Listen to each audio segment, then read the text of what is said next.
The morning sun painted the Santa Monica Pier in golden hues as 16-year-old Riley stepped out of her mom's car, her forearm crutches gleaming in the California light.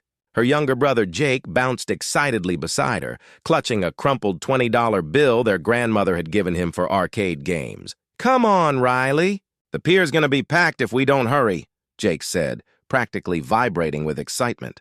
At 12 years old, he still had that unbridled enthusiasm for simple pleasures that made Riley smile despite her own nervousness about navigating the crowded boardwalk. Riley took a deep breath of the salty ocean air. Living with cerebral palsy meant that every outing required extra planning, extra energy, and extra courage. But today felt different. Today felt like possibility. The pier stretched out before them like a wooden highway over the Pacific Ocean. Families streamed past, carrying oversized stuffed animals won from carnival games. Couples shared funnel cake with powdered sugar dusting their clothes. And children ran between their parents' legs with sticky fingers and huge grins. "Remember what Mom said about staying together," Riley reminded Jake as they made their way onto the boardwalk. Her crutches found a steady rhythm against the weathered wood, each step carefully calculated but confident. She'd been using mobility aids since she was 7, and by now they felt like extensions of herself. The pier bustled with weekend energy that was absolutely electric. Street performers juggled fire near the entrance while a mariachi band played further down the boardwalk. The smell of churros and corn dogs mixed with the ocean breeze, creating that uniquely California carnival atmosphere that drew millions of visitors every year. Jake stopped at nearly every attraction, his eyes wide with wonder. "Look at that roller coaster, and those swings that go out over the water. Riley, can we try everything?" She laughed, adjusting her grip on her crutches. "We'll see how much energy I have, okay? But we're definitely hitting the arcade. I'm going to destroy you at skee-ball." "In your dreams," Jake shot back with a grin. As they walked, Riley noticed the usual mix of reactions from strangers. Some people stared openly, others looked away quickly when they caught themselves looking, and a few offered those overly bright smiles that she'd learned to navigate gracefully. Most people, though, were just focused on their own fun, which was exactly how Riley preferred it. A group of tourists asked if she'd take their photo near the famous Santa Monica Pier sign. Riley obliged, balancing on one crutch while holding their phone steady. These small interactions always reminded her that most people were basically kind, even if they sometimes didn't know quite how to act around someone with a disability. "You're really good at that," Jake observed as the tourists walked away, waving their thanks. "Good at what?" "Making people feel comfortable. Dad says you have a gift for it." Riley felt warmth spread through her chest. Her family's matter-of-fact acceptance of her disability had given her confidence that she carried everywhere. They never treated her like she was fragile or inspirational, just like Riley. The Pacific Wheel turned slowly against the blue sky, its colorful gondolas swaying gently in the ocean breeze.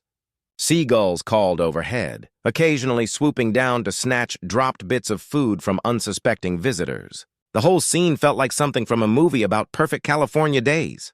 "Ice cream first or arcade first?" Jake asked, bouncing on his toes. "Arcade," Riley decided. "Work up an appetite for ice cream."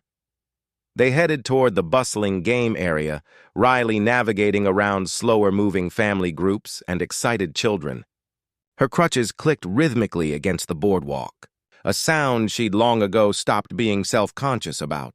A little girl, maybe 5 years old, tugged on her mother's shirt and pointed at Riley's crutches. "Mommy, what are those?" The mother's face flushed red. "Honey, don't point. It's not polite." Riley paused and smiled at the little girl. "These help me walk," she explained simply. "They're like really cool walking sticks." The child's eyes lit up. "They're sparkly." "I picked the sparkly ones because they're prettier," Riley said, making the crutches catch the light. The mother mouthed "thank you" over her daughter's head, relief evident on her face. These moments happened regularly, and Riley had learned that honesty and friendliness usually turned awkwardness into connection. Kids especially were just curious, not mean. The arcade's electronic sounds grew louder as they approached, a symphony of beeping, dinging, and recorded congratulations mixing with excited shouts from players. Jake practically vibrated with anticipation. "Okay, but remember," Riley said with mock seriousness, "when I completely demolish you at every single game, I don't want to hear any excuses about how your crutches gave you an unfair advantage." Jake burst into laughter. "Deal, but when I win everything, I'm getting you the biggest, fluffiest stuffed animal they have." The afternoon stretched ahead of them, full of promise and possibility. The pier was crowded but not overwhelming. The weather was perfect, and Riley felt that rare combination of independence and joy that made challenging days worth it. Neither sibling noticed the group of older teenagers lounging near the arcade entrance, their voices slightly too loud and their movements slightly too aggressive for the family-friendly environment. Empty beer bottles sat hidden in a nearby trash can, evidence of their afternoon activities. Riley adjusted her grip on her crutches and headed toward the arcade doors, Jake chattering excitedly about which games they should try first. The wooden boardwalk creaked pleasantly under their feet, and the ocean sparkled in the distance like scattered diamonds. It was shaping up to be exactly the kind of day that becomes a treasured memory, the kind of day that reminds you why simple pleasures matter so much, the kind of day that makes you believe in the basic goodness of people and places. In the parking area behind them, the first motorcycles of the annual charity ride were beginning to arrive, their riders tired but happy after hours on the coastal highways. They came from all walks of life, united by their love of riding and their commitment to helping kids with disabilities. But all of that was still in the future. For now, Riley and Jake were just two siblings about to spend a perfect afternoon at one of California's most beloved attractions, completely unaware that their day was about to take a turn that would change everything. Riley and Jake had just finished their third round of skee-ball when they decided to head toward the newer arcade section near the pier's entrance. Riley was winning as she'd predicted, but Jake was being a good sport about it, cheering every time she landed a ball in the highest-scoring ring. Okay, you win at skee-ball," Jake laughed, stuffing their prize tickets into his pocket. "But I bet I can beat you at that basketball game over there." Riley grinned, adjusting her grip on her crutches. "You're on, little brother." As they made their way through the crowded arcade, Riley felt that wonderful tiredness that comes from having genuine fun. Her arms were getting a bit sore from the crutches, but it was the good kind of tired that meant she'd pushed herself just enough. The arcade's entrance area was busier than usual, with families coming and going in waves. Riley moved carefully through the crowd, her crutches finding steady ground on the slightly sticky arcade floor. She'd learned long ago to watch for spilled drinks and dropped food that could make walking treacherous. That's when she first noticed them. 4 teenage boys, probably around 17 or 18, were clustered near the arcade entrance. They were louder than everyone else, their voices carrying over the electronic game sounds with an edge that didn't quite fit the family atmosphere. One of them had knocked over an empty soda cup and hadn't bothered to pick it up. Another was making jokes that were just a little too crude for the setting. Riley's internal radar, finely tuned after years of reading social situations, picked up on the tension they were creating. Other families were giving them a wider berth, parents pulling their younger children a little closer as they passed. "Come on, let's go around," Riley said quietly to Jake, nodding toward a different path through the arcade. But Jake was already walking straight toward the main entrance, oblivious to the brewing problem. Riley quickened her pace as much as she could, trying to catch up. The ringleader of the group was tall and broad-shouldered, with the kind of cocky posture that screamed trouble. His friends hung around him like satellites, laughing too hard at his comments and trying to match his aggressive energy. Empty beer bottles hidden nearby explained their increasingly poor judgment. Riley was almost past them when it happened. "Watch it," one of the boys muttered as she approached, but he said it in a way that suggested she was the problem, not them blocking half the walkway. "Excuse me," Riley said politely, trying to navigate around their group with her crutches. The ringleader looked at her for the first time, his eyes immediately focusing on her mobility aids with the expression that made Riley's stomach clench. She'd seen that look before, Not curiosity or confusion, but something meaner. "What's wrong with your legs?" he asked loudly, causing his friends to snicker. Riley felt heat rise in her cheeks, but she kept her voice level. "Nothing's wrong. I just need these to walk. Could I please get by?" "Nothing's wrong?" The boy laughed, a harsh sound that cut through the ambient noise of the arcade. "You're walking like a robot and nothing's wrong?" His friends erupted in cruel laughter. One of them started mimicking an exaggerated version of Riley's careful walking style, swinging his arms stiffly while his friends whooped. Jake had turned around and was walking back toward them, his face confused and starting to show anger. Riley caught his eye and shook her head slightly. She didn't want him getting involved and possibly making things worse.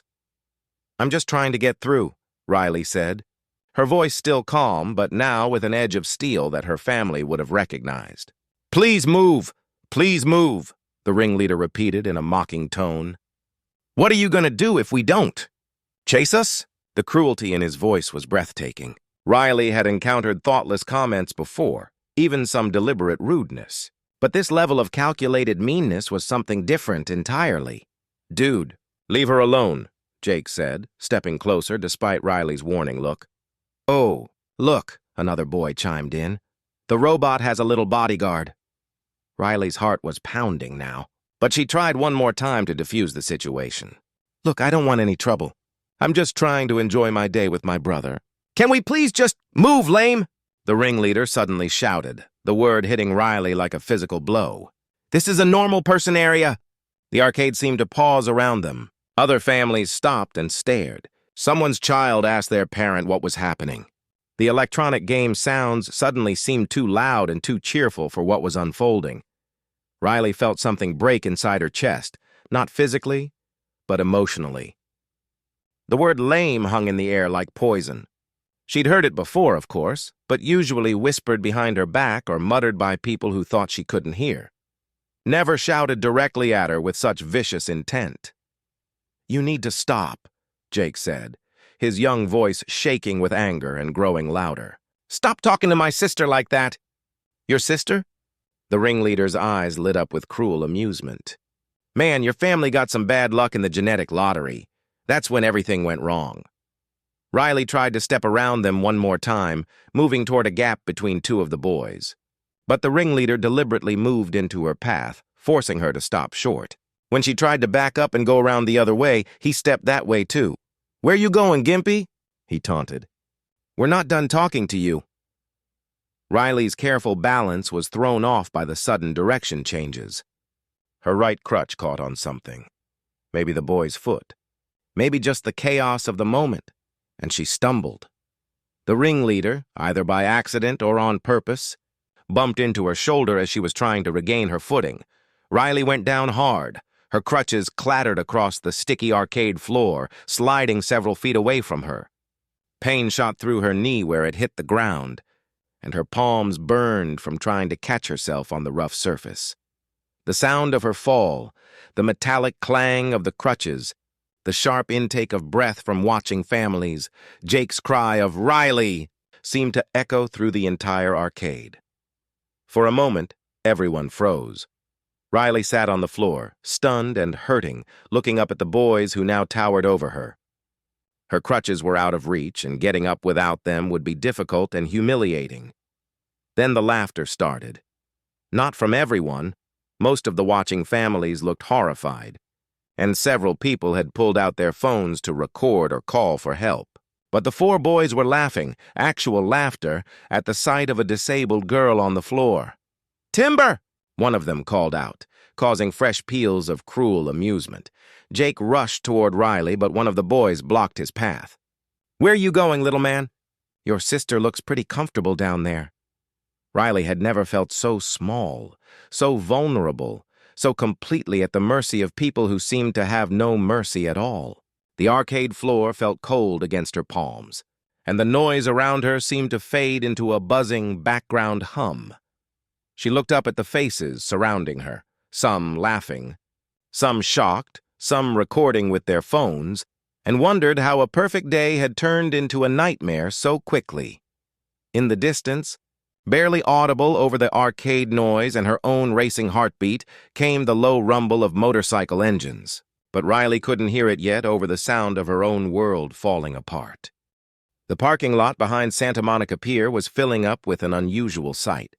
Motorcycle after motorcycle rolled in, their engines creating a low rumble that mixed with the ocean breeze and carnival sounds.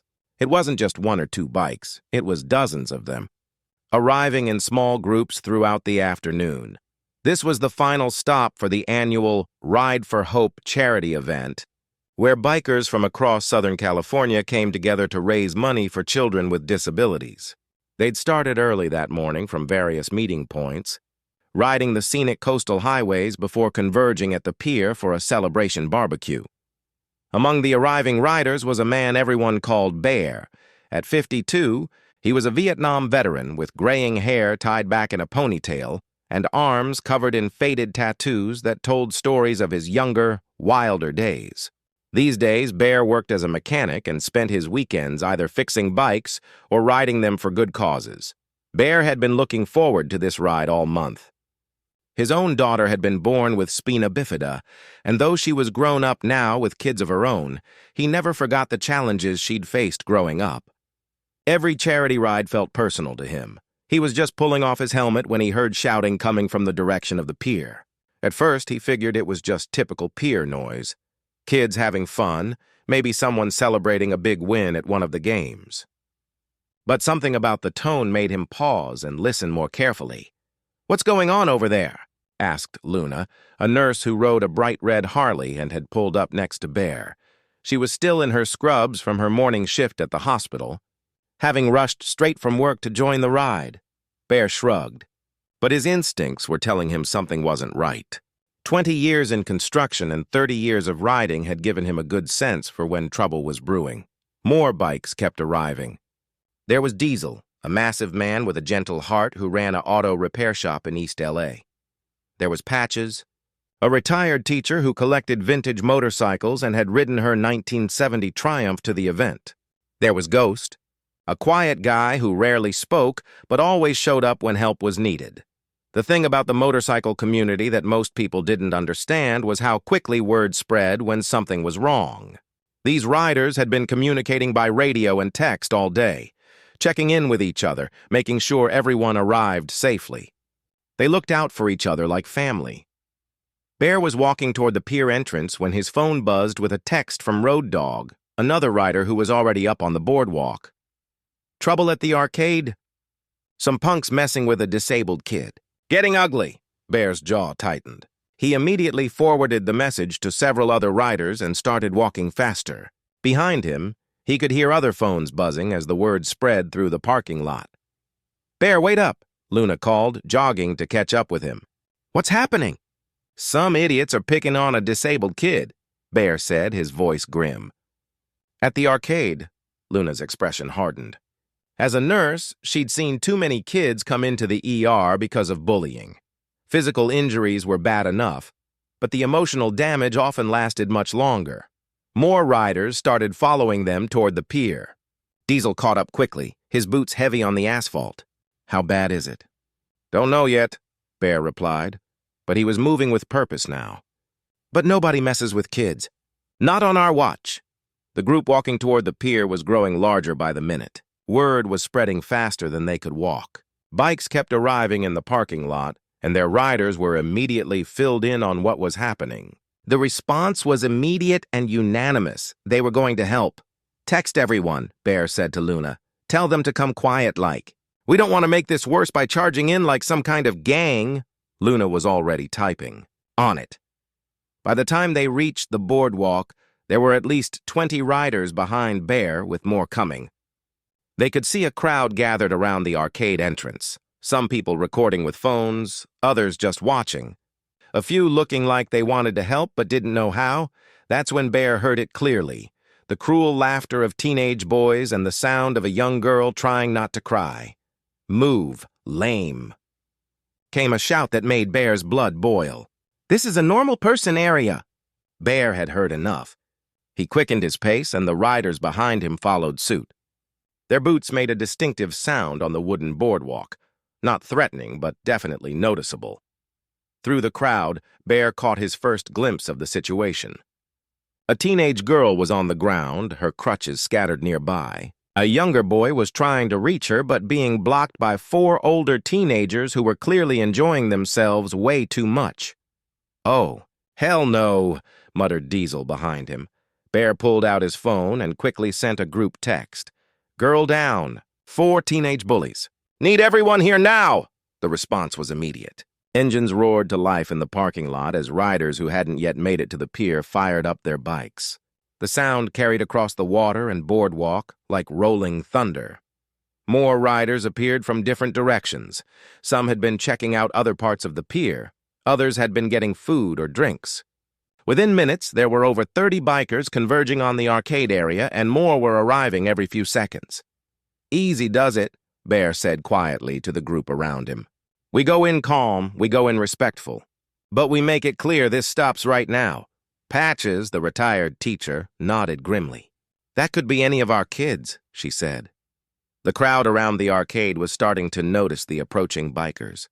Families began moving aside, creating a path. Some people looked nervous. After all, a large group of motorcyclists could seem intimidating. But others seemed to sense that help was arriving.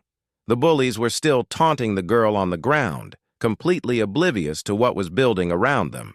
They were so focused on their cruelty that they hadn't noticed the change in the crowd's energy, the way people were stepping back, the low rumble growing louder.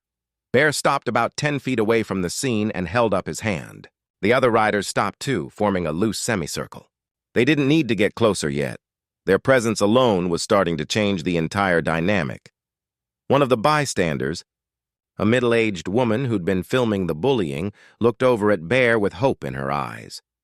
She mouthed "thank you" and pointed toward the girl on the ground. Bear nodded once, then looked at his riding companions.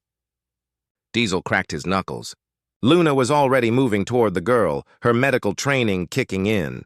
Ghost just stood silent and still, but his presence was somehow more intimidating than if he'd been shouting. The sound of more motorcycles arriving filled the air. The charity ride that was supposed to be a celebration was turning into something much more serious. But every single rider knew they were exactly where they needed to be. Bear took a deep breath and started walking forward. Behind him came the soft sound of 30 pairs of boots on wooden boards, moving with quiet purpose. The bullies were about to learn that when you hurt the innocent, sometimes the cavalry really does show up. And sometimes the cavalry rides Harleys. The first thing the bullies noticed wasn't the bikers themselves, but the sudden quiet that fell over the crowd around them. Conversations stopped mid-sentence. Children stopped crying. Even the arcade sound seemed to fade into the background. Then they heard the footsteps, not running or stomping, just the steady, purposeful sound of boots on wooden planks. Lots of boots. The ringleader, who'd been laughing at Riley, still sitting helplessly on the arcade floor, looked up to see what was causing the change in atmosphere. His cocky grin froze on his face. Walking toward them was the biggest man he'd ever seen in person. Bear stood 6'4" and had the kind of presence that filled a room, or in this case, filled the entire arcade entrance. His graying hair was pulled back, showing a face that had seen a lot of life. His leather vest was covered in patches that told stories the teenager couldn't even begin to understand. But Bear wasn't alone. Not even close. Behind him came Luna, her red hair catching the afternoon sun, her hospital scrubs visible under her leather jacket. Next to her was Diesel, whose massive frame made him look like he could pick up a motorcycle with his bare hands. There was Patches, a woman in her 60s whose grandmother appearance was offset by the skull bandana tied around her head and the fierce determination in her eyes. More riders kept appearing, flowing around both sides of the crowd like water around a rock. Ghost materialized near the back, silent and watchful. Road Dogg stepped up from the left, while a rider called Phoenix moved in from the right. They weren't surrounding the bullies exactly, but they were definitely positioning themselves strategically.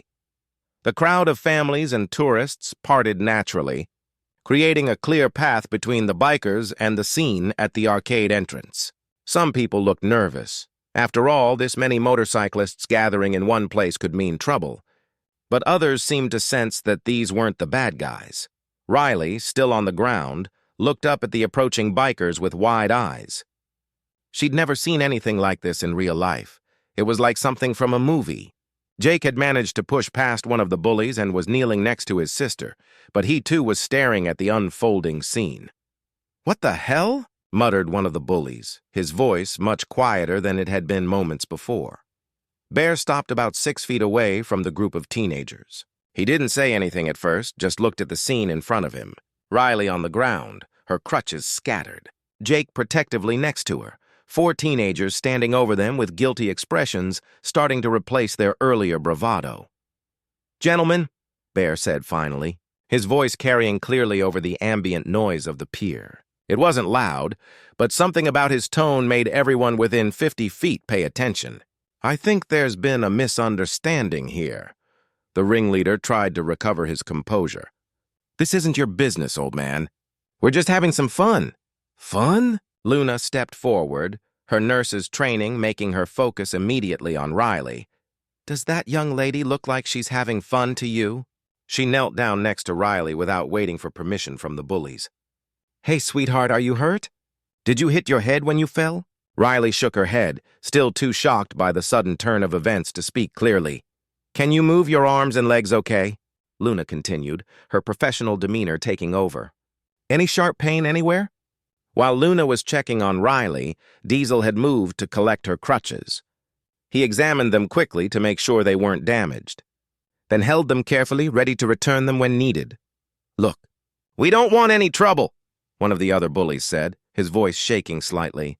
The reality of their situation was starting to sink in. They were surrounded by more than 40 motorcyclists who clearly didn't approve of what they'd been doing. "Trouble?" Bear asked, raising an eyebrow. "Son, you pushed a disabled girl to the ground and then stood there laughing about it. I'd say you already found trouble." More bikers continued to arrive. The sound of motorcycle engines in the parking lot had created a steady rumble that seemed to vibrate through the wooden boardwalk. Families were pulling out phones, not to record the bullying this time, but to capture what was shaping up to be something much more positive. Patches had moved closer to Jake, who was still kneeling protectively next to his sister. "You okay, hun?" she asked gently. "That's your sister?" Jake nodded, his voice tight with emotion. "They knocked her down and wouldn't let me help her. They were calling her names." "Well," Patches said, her voice taking on the tone she'd used for 30 years of dealing with classroom bullies, "that's going to stop right now." The ringleader was looking around desperately, probably trying to figure out if there was a way to escape the situation. But the bikers hadn't left him any good options. They weren't blocking his path exactly, but their presence made it clear that walking away wasn't going to be as simple as he'd hoped. "We were just joking around," he said weakly. "Joking?"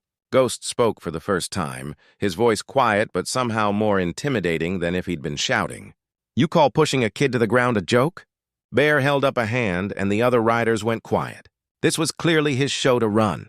"Here's what's going to happen," Bear said, his tone reasonable but firm. "First, you're going to help this young lady to her feet. Then you're going to apologize. And I mean really apologize, not some half-hearted mumbling. And then you're going to think real hard about whether this is the kind of person you want to be." Luna had finished her quick medical assessment and was helping Riley sit up straighter. "Nothing seems to be seriously hurt," she announced. "But we should get you up off this floor." Diesel stepped forward with the crutches. "These look fine," he said gently to Riley. "Ready to stand up?" Riley looked around at all the faces surrounding her, some concerned, some angry on her behalf, all clearly on her side. It was overwhelming in the best possible way. "I think so," she said quietly. Bear looked pointedly at the ringleader. "Well, you going to help, or are you going to stand there looking stupid?" The teenager's face flushed red. His friends were backing away slightly, clearly not wanting to be associated with him anymore. The situation had gone far beyond what any of them had bargained for. Reluctantly, the ringleader extended his hand toward Riley. She looked at it for a moment, then at Bear, who nodded encouragingly. "It's okay, sweetheart," Luna said softly. "Let's get you back on your feet." With help from Luna, Bear, and reluctantly the bully who'd knocked her down, Riley stood up slowly. Diesel handed her the crutches, and she tested her weight on them carefully. Everything seemed to work fine. The crowd that had gathered, both bikers and regular pier visitors, broke into spontaneous applause. Someone called out, "Yeah!" and others joined in with cheers and whistles. Riley's face turned pink, but she was smiling now. Jake stood up next to her, grinning broadly at the sea of supportive faces around them. "Now," Bear said, turning back to the bullies, about that apology. The ringleader looked like he wanted to disappear into the wooden planks of the boardwalk. His earlier confidence was completely gone, replaced by the dawning realization that his actions had consequences he'd never considered, but the bikers weren't done yet. This wasn't just about getting an apology. It was about making sure Riley and Jake knew that there were good people in the world who would stand up for them when it mattered most. The silence stretched for what felt like forever. The ringleader stood there, his face red with embarrassment and shame, while more than 40 bikers waited patiently for him to do the right thing. The crowds of families had stopped to watch, phones recording what was clearly going to be an important moment. Finally, he looked down at Riley, who was now standing steady on her crutches with Jake right beside her. I'm sorry," he mumbled, barely audible over the ocean breeze. Bear shook his head slowly. "Son, that's not going to cut it. This young lady deserves better than that." The teenager looked around desperately, but there was nowhere to run and no one to help him escape the situation he'd created.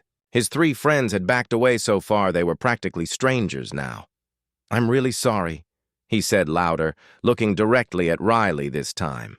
"What I did was wrong. I shouldn't have pushed you, and I shouldn't have said those things." Riley studied his face for a moment. She could see that he was genuinely ashamed now, even if it had taken a crowd of bikers to get him there. "Okay," she said quietly. "Just don't do it to anyone else, okay? It really hurts." The simplicity of her response seemed to hit the teenager harder than any lecture could have. His shoulders sagged, and for a moment he looked like what he really was, just a stupid kid who'd made a terrible choice. "I won't," he said. "I promise I won't." Bear nodded approvingly, then looked at the other 3 bullies. "You boys got anything to add?" They quickly mumbled their own apologies, clearly wanting nothing more than to disappear. Bear let them sweat for a few more seconds, then stepped aside. "Get out of here," he said, "and think about what kind of people you want to be." The 4 teenagers didn't need to be told twice. They hurried away through the crowd, which parted to let them pass but didn't hide the disapproval on many faces. Several parents pulled their own children closer, probably planning to have some serious conversations later about how to treat others. As the bullies disappeared into the pier crowd, the atmosphere completely changed. The tension that had been thick in the air suddenly lifted, and people began to smile and cheer again. "All right, everyone back to having fun," Bear announced to the crowd. "Show's over, but the bikers weren't going anywhere. If anything, they seemed to be settling in for a longer stay." Luna was still fussing over Riley, checking her hands where she'd scraped them on the arcade floor. "We should clean these up," she said. "I've got a first aid kit on my bike."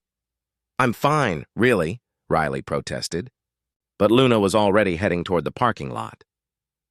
Diesel had struck up a conversation with Jake, who was staring up at the massive man with obvious awe. "You ever been on a motorcycle?" Diesel asked. Jake shook his head, eyes wide.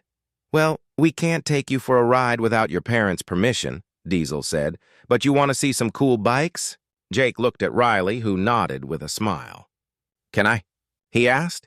"Go ahead," she said. "Just stay where I can see you." As Jake went off with Diesel and a few other bikers to look at the motorcycles, Patches came over to sit with Riley on a nearby bench.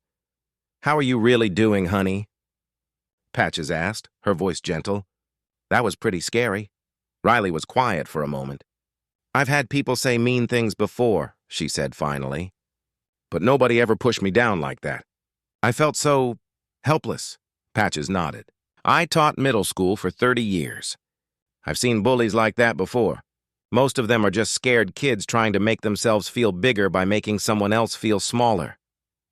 "That doesn't make it okay," Riley said. No, it absolutely doesn't, Patches agreed. But sometimes understanding why people do terrible things helps us forgive them. And forgiving them helps us heal. Luna returned with a small first aid kit and gently cleaned the scrapes on Riley's hands. There, she said. Good as new. More bikers kept coming over to check on Riley and introduce themselves. There was Hawk, who worked as a paramedic and wanted to make sure she wasn't having any delayed reaction from the fall. There was Sunshine, a grandmother who rode a bright yellow bike and offered to buy Riley and Jake ice cream. There was Doc, who actually was a doctor, and discreetly checked Riley's knee where she'd hit the ground. Each person who approached brought something different. A joke, a story, a piece of candy, or just a kind word. Riley realized that what had started as the worst moment of her day was turning into something completely unexpected.